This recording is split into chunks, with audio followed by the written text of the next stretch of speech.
안녕하세요. 저는 이제 막 30살이 된 여성이고 3달 정도 뒤면 엄마가 됩니다. 요새 제 남편과 저는 제 뱃속에 있는 우리 축복이가 누구를 닮았을지 궁금해하며 설레는 마음으로 살고 있어요. 정말 아침에 눈을 뜨고 저녁에 눈을 감는 모든 순간순간이 제게 축복이고 하루하루가 선물 같답니다. 지금의 저를 보면 아무 고민 걱정 없이 정말 편안하게 살았을 것 같지만 사실 저는 이렇게 행복을 느끼며 산지 얼마 되지 않았습니다. 결혼 전에는 아무렇다 못해 비참한 삶을 살았거든요. 그런데 결혼을 하면서 저에 대한 모든 진실이 밝혀지고 드디어 저도 남들처럼 평범하게 살 수 있게 되었답니다. 어떤 분들은 로또가 된 것도 아니고 그저 남들처럼 평범하게 사는 게 뭐가 그리 행복하냐고 하실 수도 있겠지만 저는 이 평범을 찾기 위해 정말 많이 노력해야만 했습니다. 사실 저에게는 아빠, 엄마, 그리고 쌍둥이 여동생이 있었어요. 대부분 사람은 엄마의 사랑을 받으며 응석도 부리고 엄마와 사소한 일로 다투기도 하며 자랐겠지만 저는 엄마의 사랑을 하나도 받지 못하고 차별과 구박만 받으며 살았습니다. 제가 8살 초등학교에 입학할 때 쌍둥이 여동생은 좋은 가방에 좋은 옷, 신발을 새로 다 사주셨지만 저는 남이 쓰다가 버린 허름한 가방만 주셨어요.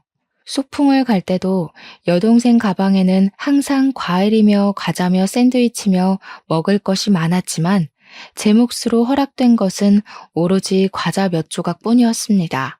집에서 밥을 먹을 때도 고기 반찬이 있으면 엄마는 오로지 여동생만 챙겨주었고 제 입으로 달걀 부침 하나 들어가는 것조차 아주 완벽히 아까워하셨답니다. 혹시라도 제가 학교 시험에서 여동생보다 성적이 더 잘 나오면 엄마는 동생을 이겨먹고 싶으냐며 저를 호되게 야단을 치셨어요. 엄마는 제가 항상 여동생의 들러리가 되기를 바랬고 여동생보다 더 잘하는 날에는 그날은 꾸지람이 돌아왔죠. 제게는 예쁜 머리핀, 머리끈조차 허락되지 않았습니다.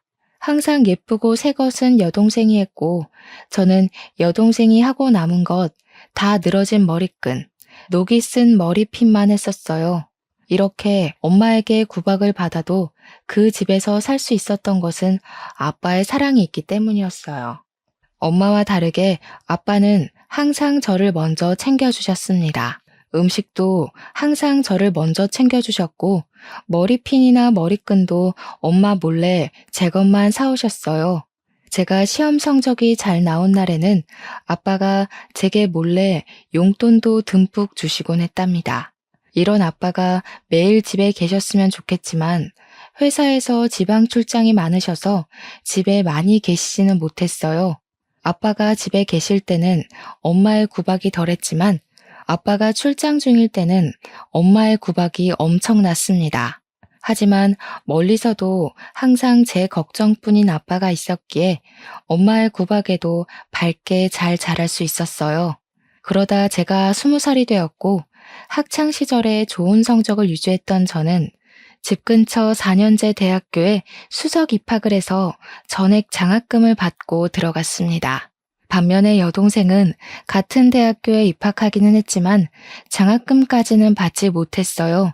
아빠는 장학금까지 받고 다닌다며 좋아하셨지만 엄마는 제가 동생보다 더 잘했다는 이유로 아주 많이 못마땅해 하셨습니다.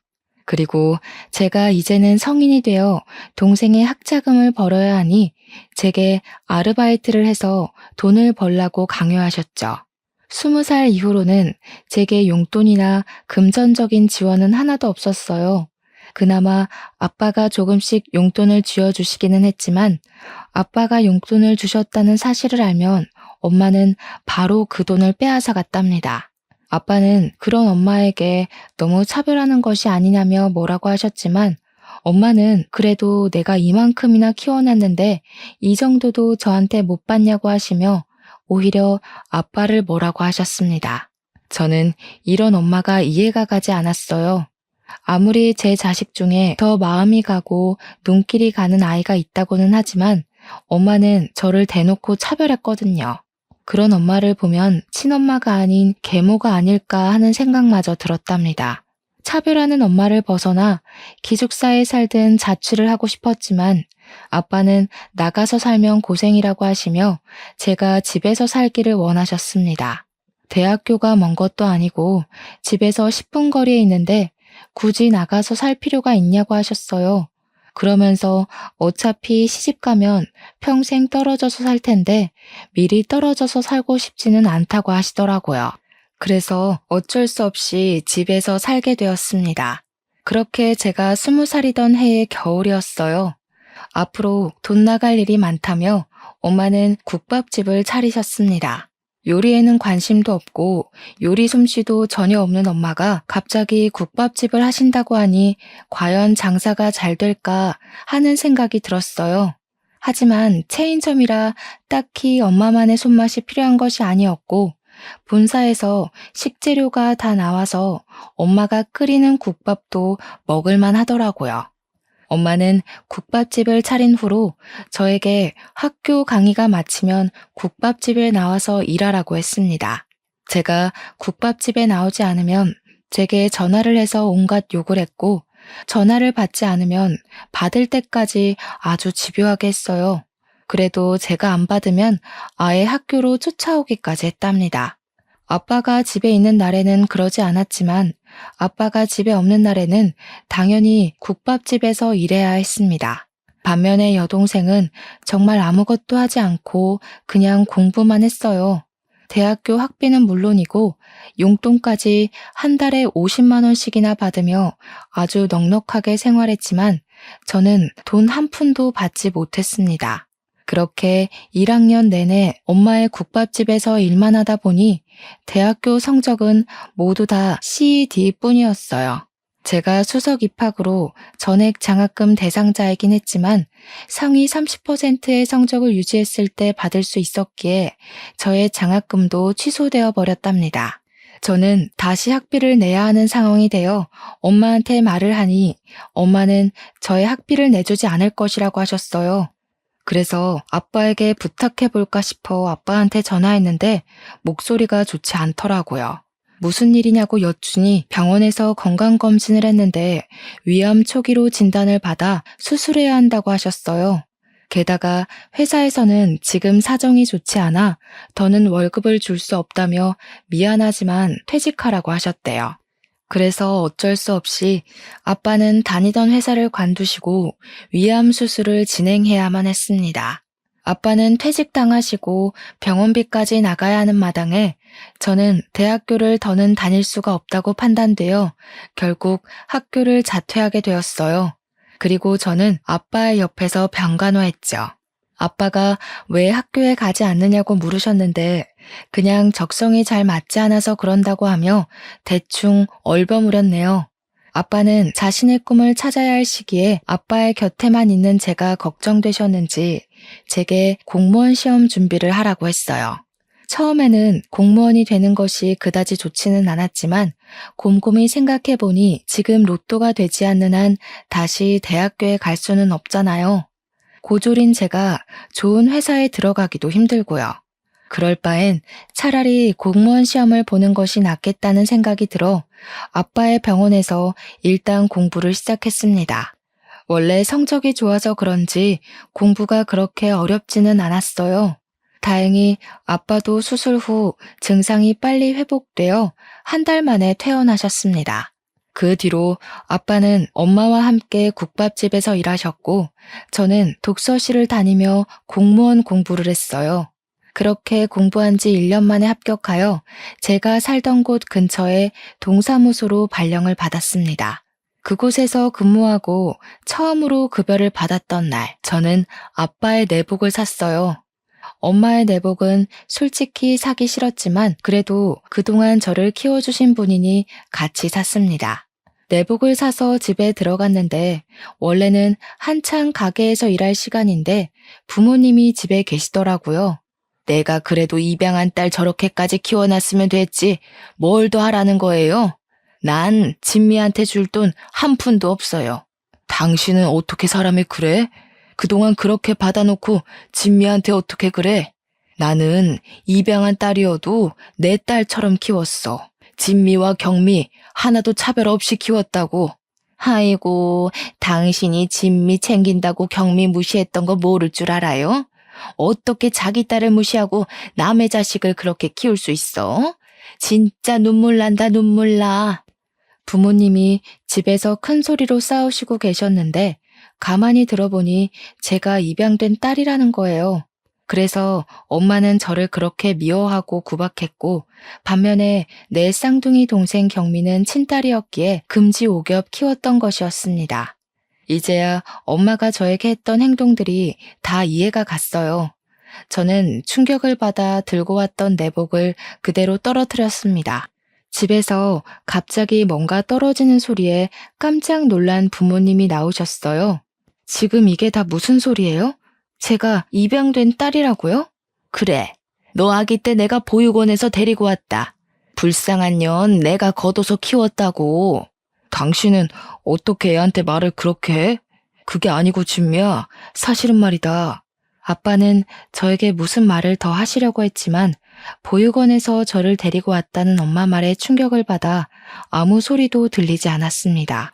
그래서 그렇게 저만 보면 못 잡아먹어서 안달이셨어요. 엄마는 어릴 때부터 좋은 것은 다 경미한테, 안 좋은 것은 다 제게 주셨죠. 제가 다 친딸이 아니라서 보육원 출신이라 그런 거예요? 고아 될 뻔한 년 이 정도 키웠으면 됐지 뭘 더 바래? 솔직히 네가 지금 이렇게 공무원 된 것도 다 내 탓 아니야? 내가 너한테 밥도 주고 옷도 주고 했으니까 이렇게 된 거 아니냐고. 경미가 먹다 남긴 밥이요? 그리고 남들이 입다가 버린 해진 옷이요? 지금 겨우 그거 챙겨주고 생색내시는 거예요. 어머, 얘 봐라. 너한테는 그 밥도 아까웠어. 네 분수를 알아야지. 넌 처먹을 자격도 없었어. 막말로 내가 너를 보육원에 보내지 않은 게 어디냐? 어? 너는 나한테 평생 감사하다고 절하면서 살아야 돼. 알겠어? 엄마는 저에게 자신은 할 만큼 다 했다고 하시고 아빠는 자꾸 저에게 무슨 말을 더 하려고 하셨으나 저는 지금 이 상황이 너무 충격적이라 아빠의 말은 듣지도 않고 그 집을 뛰쳐나갔습니다. 그렇게 집에서 나와 정신이 반쯤 나간 채로 정처 없이 돌아다니다가 정신 차려보니 근무하는 동사무소 앞이더라고요. 근처에 벤치에 앉아서 멍하게 있는데 누군가가 저에게 물 한 병을 건네더라고요. 누군가 싶어보니 저와 같이 동사무소에 같이 입사를 했고 저와 동갑인 남자 직원 상민 씨였습니다. 상민 씨는 퇴근 후 저녁에 운동하러 나왔다가 제가 정신이 반쯤 나간 채로 걸어 다니는 것을 보고 저러다 다칠 것 같아서 쭉 쫓아왔대요. 그러면서 제게 무슨 일 있냐고 물어봤습니다. 저는 상민 씨에게 제가 살아온 이야기부터 오늘 들었던 이야기까지 다 말했어요. 말하다 보니 너무 서럽고 속상해서 눈물이 나서 상민 씨 앞에서 펑펑 울고 또 울었습니다. 목소리가 잠기고 눈이 퉁퉁 부을 정도로 울고 나니 좀 살 것 같더라고요. 이렇게 제 마음의 상처를 털어놓고 이성을 차리고 보니 제가 괜히 상민 씨를 붙잡고 귀찮게 한 것 같았어요. 그래서 제가 너무 진상이었다고 미안하다고 하니 상민 씨가 아니라고 하며 이렇게 한 번씩 풀어내야 한다고 했습니다. 그리고 상민 씨도 자신이 나와 비슷한 처지라며 살아온 이야기를 해줬어요. 상민 씨도 아기 때부터 19살 때까지 보육원에서 살다가 퇴소를 했대요. 그 후 일단 고시원에 들어가서 9급 공무원 책을 사서 하루에 3시간만 자고 삼각김밥만 먹으며 죽자사자 공부했고 2년 만에 합격해서 지금 근무하는 이 동사무소로 발령을 받았답니다. 그런데 상민 씨는 본인 명의 아파트가 있었거든요. 그래서 동기들끼리 우리 중에 제일 부자라고 하며 다들 부러워했단 말이에요.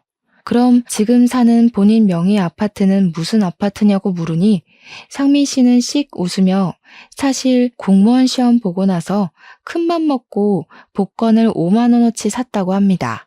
그런데 그중 하나가 1등으로 당첨돼서 20억 당첨금으로 아파트를 마련했다고 했습니다. 그러면서 상민 씨는 이제 집도 있고 직업도 있고 돈도 있는데 가족만 없다며 이 가족 없는 게 참 외롭다고 했어요. 그러면서 우리 둘 다 참 어렵고 힘들게 컸지만 잘 자란 것 같다면서 이렇게 동기가 된 것도 인연인데 앞으로 친해져 보자고 했습니다. 그날 후로 저와 상민 씨는 급속도로 친해졌어요. 일하다가 힘들거나 선배한테 혼났을 때 서로에게 위로가 되어주기도 했답니다. 지금 생각해보면 그때 일하면서 정말 힘들었는데 상민 씨가 옆에 있어서 잘 버텼던 것 같아요. 우리는 퇴근 후에도 종종 연락하고 너무 스트레스를 받는 날이면 동네 편의점에서 간단히 맥주 한 캔을 하며 하루의 피로를 날렸습니다. 그렇게 자주 만나고 연락을 하다 보니 어느새 우리는 연인 사이가 되었어요. 우리는 사귀면서 평일에는 일하고 한 달에 한 번씩은 보육원에서 봉사활동도 했습니다. 봉사활동을 같이 다녀보니 상민 씨는 아이들과도 정말 잘 놀아주고 보면 볼수록 알면 알수록 멋진 사람이었어요. 상민 씨도 제가 싫지는 않았는지 그 뒤로 6년을 만났습니다. 우리는 사귈 때 한 번도 싸우지 않았고 남들이 흔히 말하는 권태기도 없었답니다. 하루는 평소처럼 데이트하다가 결혼에 관한 이야기가 나왔어요. 저도 상민 씨도 서로를 결혼 상대로 원했고 살아온 배경도 비슷하고 화목한 가정을 갖는 것을 누구보다 간절히 원했기에 27살의 어린 나이지만 평생 함께하기로 약속했습니다. 상민 씨는 부모님이나 가족이 없기에 상민 씨가 우리 집으로 와서 부모님께 정식으로 인사를 드리기로 했어요. 제가 집에 결혼하고 싶은 남자를 데리고 온다고 하자 아빠는 제가 결혼할 사람을 데리고 온다니 엄청나게 좋아하셨지만 엄마와 경미는 못마땅한 표정을 지으셨어요. 그리고 엄마는 저에게 결혼할 남자를 데리고 온다고 진수성찬이나 음식 같은 것은 바라지도 말라고 하셨습니다. 상민 씨가 처음으로 우리 집에 방문한 날이었어요. 상민 씨는 잘 보이려고 정장을 입고 과일 바구니를 들고 왔는데 엄마는 음식은커녕 다과조차도 준비하지 않으시고 상민 씨를 그저 위아래로 훑어보셨습니다. 엄마의 그런 모습을 보는데 정말 어찌나 얼굴이 화끈거리고 민망하던지요. 그래도 아빠가 아주 반갑게 맞이해 주셨네요. 그래, 너도 공무원이라고? 부모님은 뭐 하시고? 사실 저도 보육원에서 자라서 부모님은 계시지 않습니다. 그래?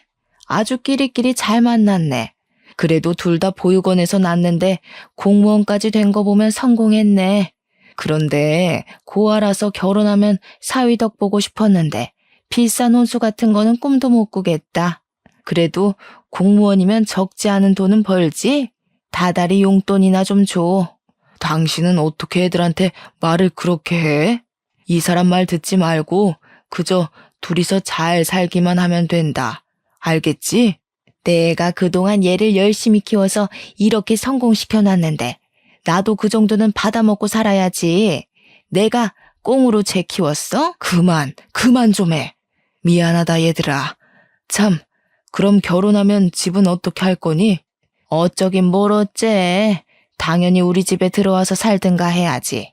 보육원 출신인데 뭐 집이라도 있겠어? 사실 상민 씨 아파트가 있어요.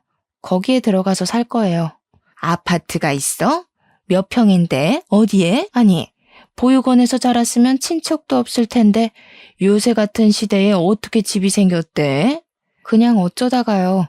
집은 28평이고 우리 집 근처예요. 엄마는 저와 상민 씨가 돈으로만 보이는지 용돈을 다달이 무조건 달라고 하시고 상민 씨가 아파트가 있다고 하니 아주 좋아하는 것이 눈에 보였습니다.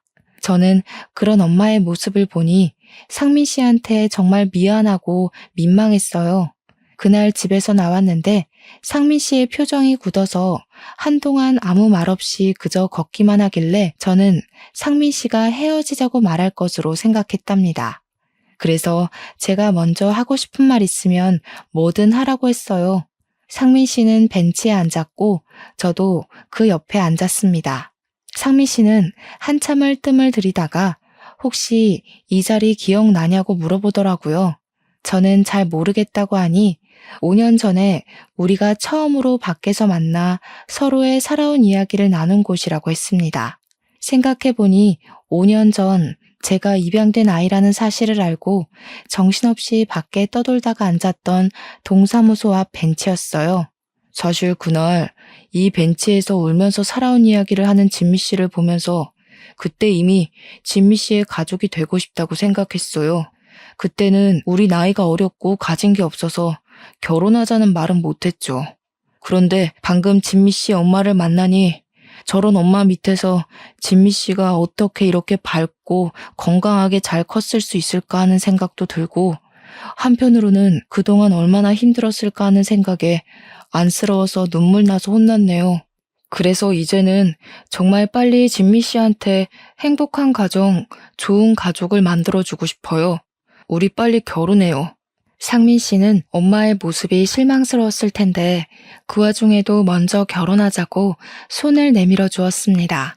저는 상민 씨의 그런 마음에 감동하고 바로 상민 씨와 결혼식을 준비했어요. 신혼집은 그냥 상민 씨의 집에서 하기로 하고 어지간한 가구나 가전제품은 다 있으니 침대만 새로 드리기로 했습니다. 그리고 웨딩드레스도 고르러 갔어요.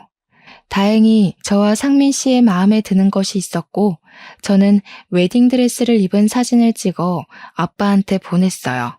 아빠는 저의 사진을 보자마자 우리 딸이 세상에서 제일 예쁘다고 답장을 보내주셨답니다.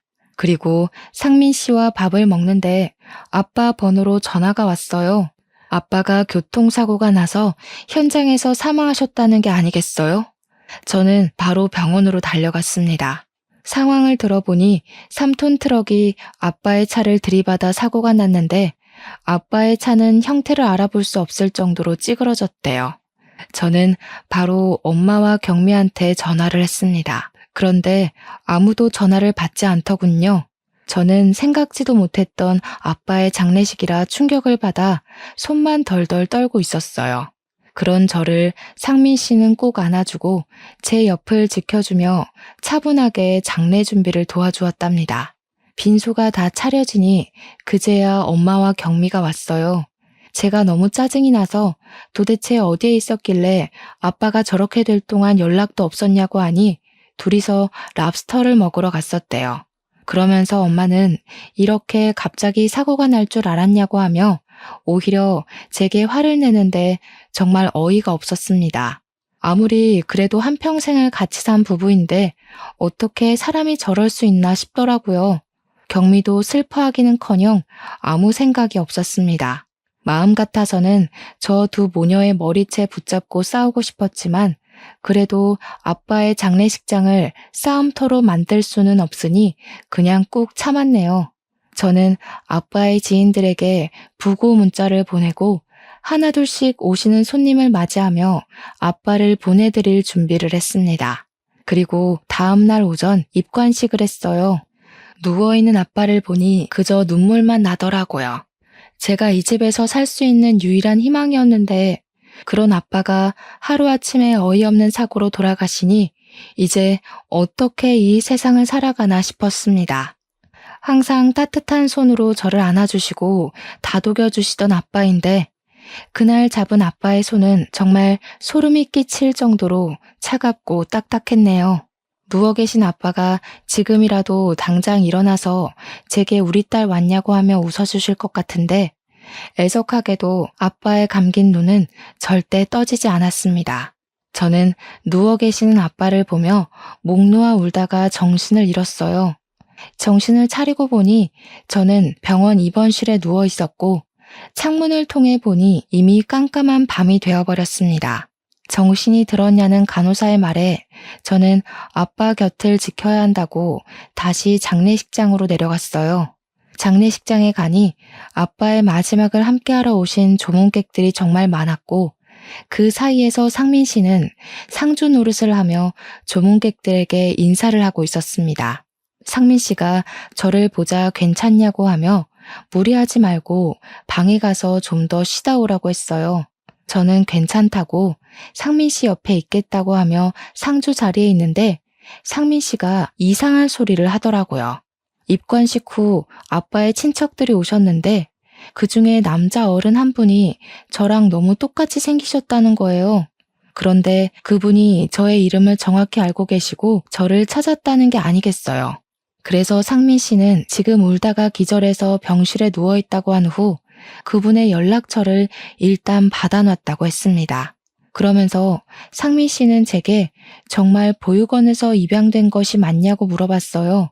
곰곰이 생각해 보니까 엄마는 저를 보육원에서 데리고 왔다고 했지만 아빠는 저에게 한 번도 그런 말을 딱히 한 적은 없었습니다.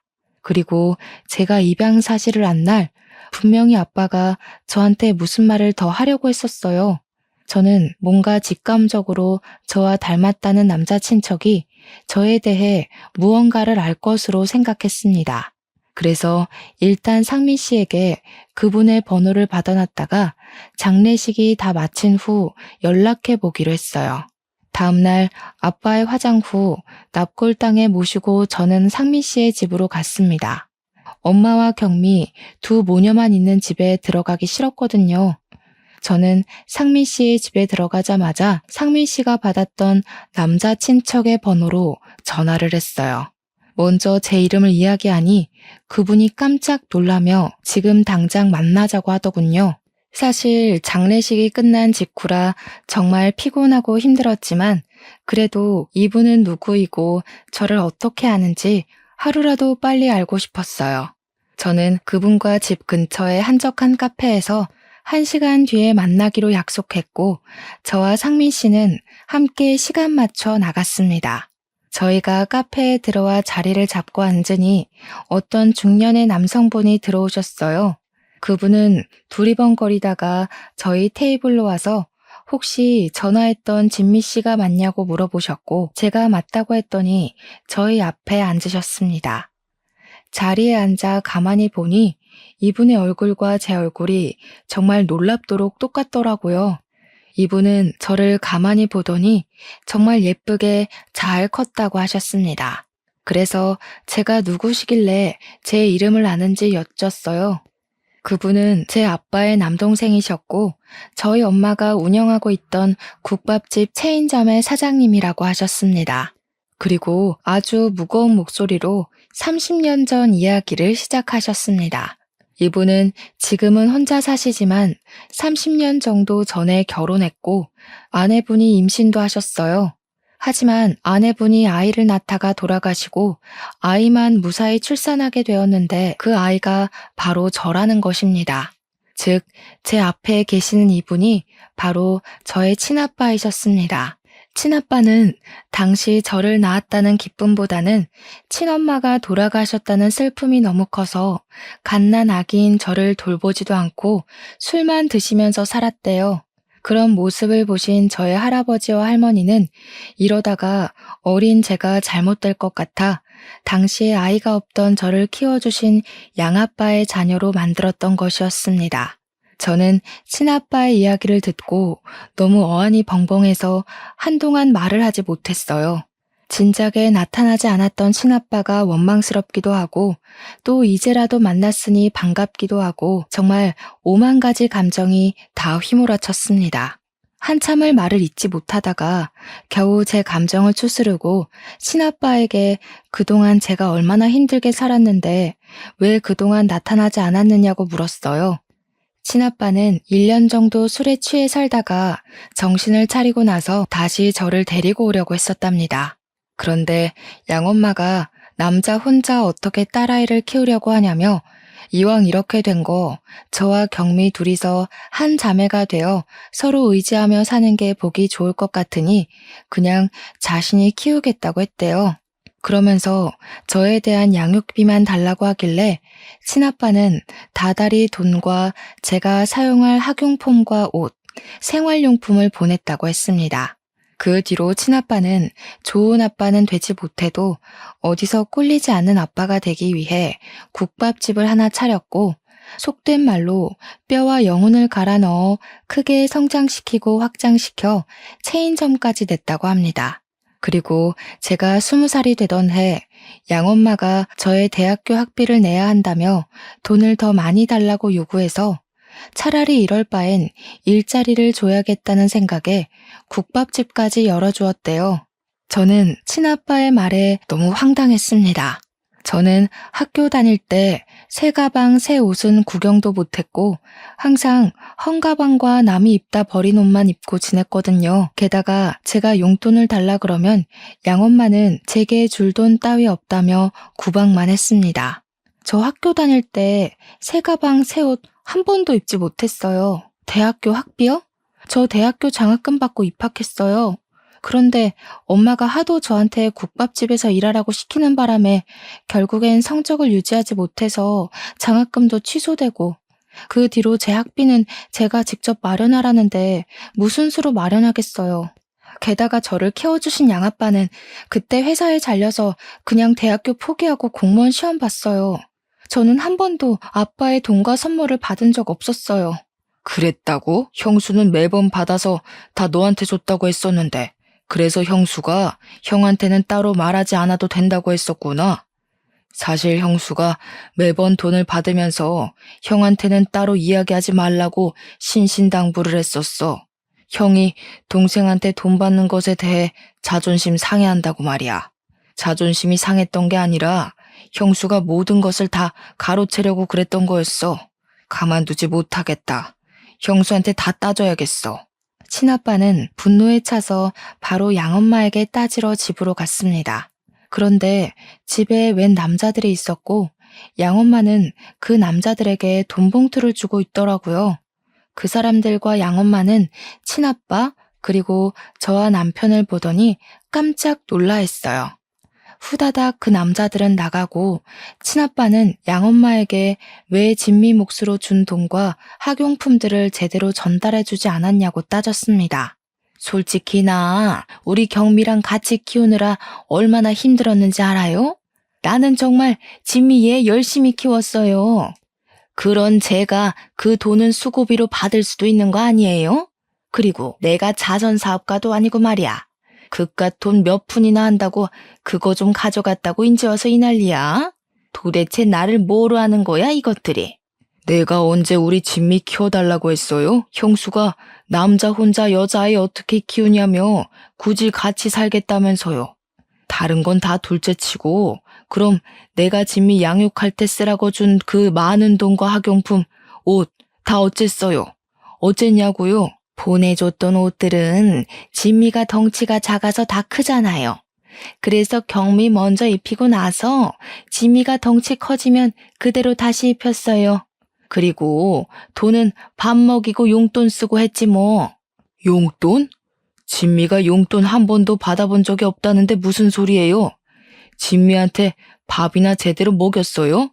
밥을 얼마나 안 먹였으면 애가 이렇게 작아. 다 당신 통장으로 들어간 거지? 진미를 위해서는 쓰지도 않았던 거야. 그치? 애가 안 처먹는 걸 나보고 어쩌라고. 제가 먹지 않겠다는데 내가 어떻게 먹여? 난 그래도 최선을 다해서 진미 키웠어. 나 진짜 억울해서 살 수가 없네. 이래서 옛말에 애 봐준 공은 없다는 거였어. 이런 불효막심한 년 같으니라고. 양엄마와 친아빠는 언성을 높여가며 크게 싸우셨습니다. 저는 두 분의 싸움을 일단 말리다가 우연히 거실 바닥을 봤는데 무슨 종이가 떨어져 있더라고요. 자세히 보니 심부름 업체의 명함이었고 왠지 아까 후다닥 나간 그 남자들이 놓고 간 것 같았습니다. 저는 양엄마가 싸우느라 정신없는 틈을 타서 몰래 명함을 챙겼어요. 친아빠는 양엄마와 한바탕 크게 싸우시다가 양엄마의 뻔뻔함에 고개를 저으며 저를 데리고 그냥 나가버리셨습니다. 그러고서는 제게 이제는 눈치 보며 살지 말고 이 집과 영 끊고 둘이서 행복하게 살라고 하셨어요. 저 역시 양아빠도 돌아가신 마당에 더는 이 집에 대한 미련이 없어서 알겠다고 했네요. 그리고 친아빠에게 거실 바닥에서 주었던 명함을 드리며 아까 있던 남자들이 떨어뜨린 것 같은데 한번 알아봐야 할 것 같다고 했습니다. 친아빠는 알겠다고 하시며 집으로 가셨어요. 그리고 며칠 뒤 동사무소에서 일하고 있는데 친아빠에게 퇴근 후 상민 씨와 함께 보자고 전화가 왔습니다. 퇴근 후 저와 상민 씨는 친아빠를 만났는데 정말 충격적인 이야기를 들었어요. 친아빠는 그날 헤어진 후 제가 바닥에서 주운 명함에 적힌 주소로 찾아가셨답니다. 그리고 거기 있던 직원에게 양엄마와 어떤 거래를 했는지 물어보셨는데 처음에는 알려주지 않다가 양엄마가 건넨 돈보다 더 많은 돈을 주니 그제야 어떤 거래를 했는지 알려주었대요. 알고 보니 양엄마가 양아빠의 사망보험금을 노리고 자동차 사고를 고의로 냈던 것이었더라고요. 저희는 분노에 가득 차서 바로 양엄마를 보험 사기로 신고했어요. 그렇게 양엄마에 대한 수사가 시작되었고 친아빠가 확인한 것이 모두 사실이라고 밝혀졌어요. 다른 부분은 아직까지 수사 중에 있습니다. 그리고 친아빠는 양엄마의 국밥집을 다른 사람에게 넘겼고 경미는 그 뒤로 연락이 끊어졌어요. 그리고 저는 저의 친아빠를 모시고 상민 씨와 결혼을 했습니다. 드디어 저만의 가정이 생긴 것입니다. 결혼식 때 이제 저도 진짜 가족이 생겨서 기쁘기도 하고 친딸도 아닌 저를 사랑해 주시고 길러주신 양아빠가 보고 싶기도 해서 눈물이 어찌나 나던지요. 곱게 한 신부 화장이 다 번질 정도로 대성통곡을 했답니다. 눈물의 결혼식 후 우리는 따로 신혼여행은 가지 않고 친아빠가 계시는 곳 근처로 이사했습니다. 양엄마의 기억이 있는 장소는 두 번 다시 거들떠보기도 싫었거든요. 그 후 우리는 평일에는 동사무소로 출근하고 주말에는 친아빠의 국밥집 장사를 도와드리면서 행복한 신혼을 보내고 있었습니다. 저희가 국밥집에 자주 나가게 되면서 국밥집 직원분들과도 자연스럽게 친해졌어요. 그중 유별나게 저와 남편에게 친절하시고 뭐 하나라도 챙겨주시는 주방 이모님이 계십니다.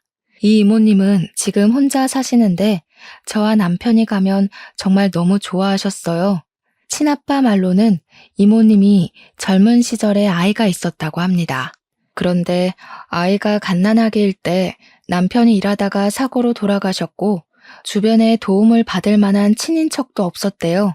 이모님은 혼자 아이를 키우기는 경제적으로 너무 힘든 상황이었고 많은 고민 끝에 어쩔 수 없이 아이를 보육원에 보냈어요. 하지만 아이를 버릴 생각은 전혀 없었대요. 그저 경제적인 기반이 잡힐 때까지만 보육원에 보내려고 했답니다. 그래서 아이를 보내놓고도 몰래 보육원에 가서 자신의 아이를 지켜보곤 하셨대요. 그러던 어느 날 갑자기 말도 없이 보육원이 이사를 가버렸고 그 뒤로 보육원을 찾으려고 여기저기 다녔지만 그때는 요새처럼 서류나 전산이 체계적으로 관리가 되지 않아 아이를 지금까지 찾지 못했다고 합니다. 그런데 이 아이가 자라면 아마 남편과 제 또래일 것이라고 했다고 하셨어요. 그러면서 우리 부부를 보면 꼭 이모님의 아들 부부가 온 것 같다면서 저희를 너무 좋아하셨죠. 그러던 어느 토요일이었습니다. 그날은 상민 씨가 요새 살이 너무 쪘다며 운동을 가고 저는 친아빠의 가게에서 일을 도와드리고 있었습니다. 가게를 정리하고 퇴근을 하려는데 이 이모님이 핸드폰을 두고 퇴근하셨더라고요. 이모님 핸드폰을 카운터에 두며 우연히 배경화면을 보게 되었는데 배경화면에는 담요에 쌓인 아기 사진이 있었습니다. 딱 봐도 오래전에 인화된 사진을 핸드폰으로 찍은 것 같았어요. 그런데 이 담요가 어디선가 많이 본 것 같더라고요. 담요에 대한 기억을 더듬어가고 있는데 이모님이 핸드폰을 두고 갔다며 들어오셨습니다. 네, 왜 그런 생각이 들었는지 모르겠는데 이모님의 얼굴을 보는 순간 묘하게 남편의 얼굴이 겹치더라고요. 그러면서 남편이 보육원에 있던 시절부터 사용했던 담요라며 제게 보여준 기억이 났어요. 저는 제가 들고 있던 핸드폰을 이모님께 건네주며 핸드폰 배경화면에 있는 담요에 쌓인 아기 사진은 어떤 사진이냐고 여쭸어요. 이모님은 이 아이가 사실 자신의 아이였고 보육원에 들어가기 전에 찍었던 사진이라고 하셨습니다. 그리고 이 담요는 아기를 보육원에 보내기 전에 반드시 찾을 것이라는 의미로 이모님이 직접 하나하나 수놓아서 만든 세상에서 하나뿐인 담요라고 하셨어요. 저는 이모님이 제 남편의 엄마라는 확신이 들어 바로 이모님을 데리고 우리 신혼집으로 갔습니다. 그리고 그곳에서 남편이 고이 접어둔 담요를 펼쳐 보여드렸죠. 이모님은 이 담요가 어떻게 여기에 있냐고 하시며 놀라셨어요. 그래서 사실 이것은 제 남편 상민 씨의 담요라고 말씀드렸습니다. 이모님은 담요를 껴안고 오열을 하셨고 저는 상민 씨에게 전화해서 지금 바로 할 말이 있으니 빨리 집으로 오라고 했어요. 상민 씨는 바로 집으로 왔는데 집에 자신의 담요가 꺼내져 있고 국밥집 이모님은 그 담요를 껴안고 울고 계시니 이게 무슨 상황이냐고 하더라고요. 저는 국밥집 가게에서 제가 보고 들은 이야기를 다 말해 주었습니다. 국밥집 이모님, 아니 저의 시어머니는 남편을 붙잡고 이제야 찾아와서 미안하다며 대성통곡을 하셨습니다. 남편 역시 처음에는 어안이 벙벙해져서 있다가 시어머니의 핸드폰 사진을 보고 나서 자신의 어머니임을 깨닫고 눈물을 흘렸습니다. 눈물에 모자상봉을 하는 모습을 보니 저도 눈물이 나더라고요. 우리 셋은 그날 서로를 껴안고 기쁨의 눈물을 펑펑 흘렸어요. 조금 진정이 되고 나서 친아빠에게 이 모든 사실을 말씀드리니 친아빠는 세상에 이런 우연이 어디 있느냐고 하시며 모든 가족을 찾았으니 가게에서 파티를 열자고 하시더라고요. 우리는 불이 꺼진 가게로 다시 가서 그동안 살아온 이야기를 했어요. 저의 아빠, 저, 남편의 엄마, 남편, 우리 넷은 너무 반가워서 웃기도 하고 맥없이 흘러간 시간이 안타까워 울기도 하며 밤을 지새웠습니다. 그날은 밤을 새워도 하나도 피곤하지가 않더라고요. 그 뒤로 우리는 시어머니를 모시고 살게 되었습니다. 여기 사연들을 보면 80%는 시어머니와의 갈등 때문에 고민을 많이 하시지만 저의 시어머니는 정말 친엄마처럼 너무 잘 대해주세요. 그래서 저는 이분을 어머니가 아닌 엄마라고 부릅니다. 남편은 친아들인 자기보다 제가 더 엄마와 친하다며 우리 사이를 질투한답니다. 그리고 지금은 어린 시절에는 한 번도 받아보지 못한 엄마의 사랑을 듬뿍 받으며 마음 편히 살아서인지 드디어 기다리고 기다리던 아기가 생겼어요. 사연을 시작하기 전에 말씀드린 것처럼 지금 임신 7개월 차이고 딸이랍니다. 정말 요새는 우리 딸이 저를 닮았을지 아니면 남편을 닮았을지 너무 궁금하고 딸아이 얼굴을 볼 생각에 하루하루가 설렙니다. 딸이 아빠를 닮으면 잘 산다던데 꼭 우리 남편을 닮았으면 좋겠어요. 흔히 하는 말로 인생에 누구나 3번의 기회가 찾아온다고들 합니다. 지금 생각해보면 저의 첫 번째 기회는 상민 씨를 만난 것이고 두 번째는 상민 씨를 통해 내 친아빠를 만난 것이며 세 번째 기회는 엄마 같은 제 시어머니를 만난 것 같아요. 제가 어릴 때는 가족의 사랑을 그리워하며 우울하게 자랐지만 이제는 화목한 가정에서 좋은 가족들과 함께 사니 이게 진짜 행복이 아닐까 싶네요. 저의 진짜 가족인 친아빠, 친엄마처럼 저를 사랑해 주시는 시어머니, 죽을 때까지 제 편이 되어줄 것이라고 말하는 남편, 그리고 제 뱃속에 있는 선물 같은 축복이와 함께 있으니 정말 요새는 세상을 다 가진 기분이랍니다.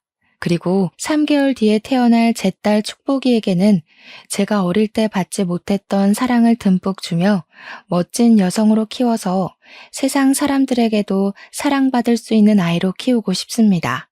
저의 사연은 여기까지입니다. 청취자 여러분도 다들 행복한 일만 가득하시길 진심으로 기원합니다. 감사합니다.